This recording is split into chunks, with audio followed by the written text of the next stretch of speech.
Assalamualaikum warahmatullahi wabarakatuh. Selamat malam anak-anakku, selamat bertemu kembali dengan Bapak pada mata pelajaran kimia. Pada kesempatan kali ini Bapak akan menjelaskan tentang derajat disosiasi. Derajat disosiasi atau disimbolkan dengan alfa.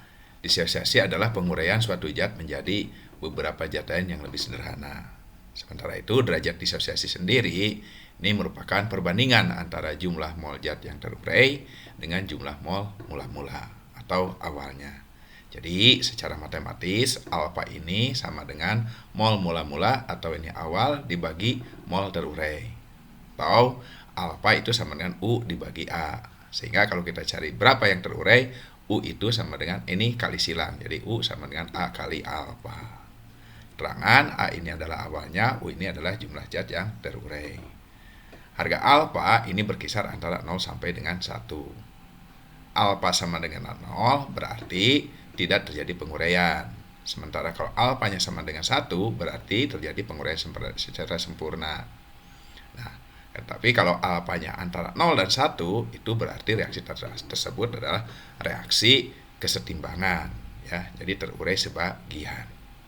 Baik. Beberapa contoh soal yang berkaitan dengan alfa seperti ini, ya. Misalkan contoh soal nomor pertama.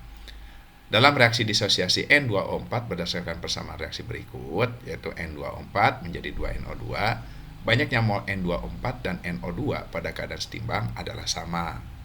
Pada keadaan ini, berapakah harga derajat disosiasi? Baik, kita tulis dulu persamaan reaksi yang diketahui. N2O4 menjadi 2NO2. Kemudian seperti biasa kita tulis mula-mulanya ada berapa, kemudian terurai berapa, kemudian setimbang seperti apa, dan kita kasih garis seperti itu. Baik. Karena di sini mula-mulanya tidak tahu, maka kita sebut saja mulanya itu awalnya adalah A. Kita tulis A di sini seperti A begitu. Kemudian yang terurai seperti kita tahu adalah urai itu A kali alfa. Tulis di sini sama dengan A kali alfa. Kalau di sini ada A alfa, maka di sini akan terbentuk berapa A alfa? Ya, terbentuk 2A alfa. Dari mana ini? Ini lihat persamaan reaksinya. Kalau di sini 1, di sini terbentuk 2. Kalau di sini A alfa, maka terbentuk 2A alfa. Sehingga nanti pada saat setimbang, karena ini terurai, banyaknya N2O4 dan NO2 adalah sebagai berikut. Ya, N2O4 adalah A dikurang A alfa. NO2 itu adalah 2A alfa. Nah, pada saat setimbang berdasarkan soal, mol N2O4 sama dengan mol NO2. Di sini ini ada perkataan sama, begitu ya.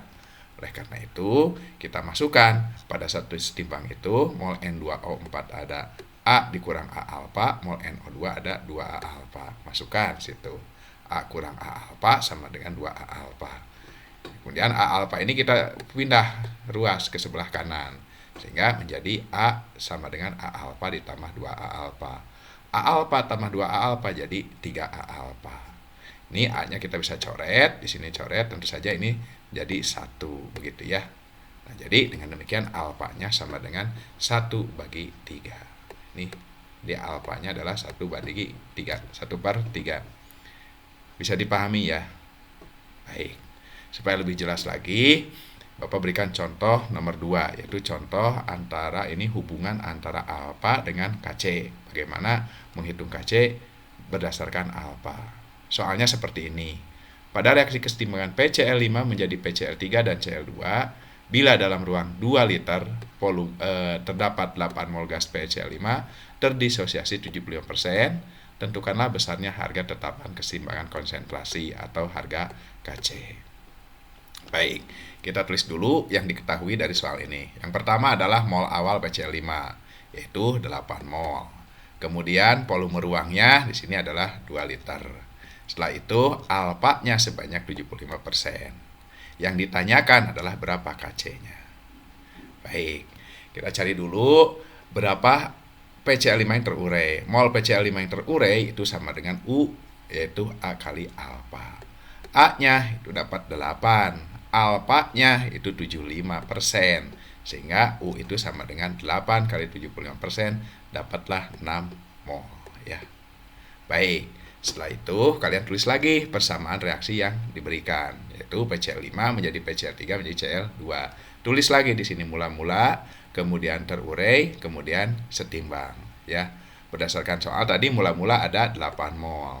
Terurainya sudah kita hitung adalah 6 mol. PCl yang terbentuk karena di sini 1, di sini 1, maka ini yang terbentuk 6 mol.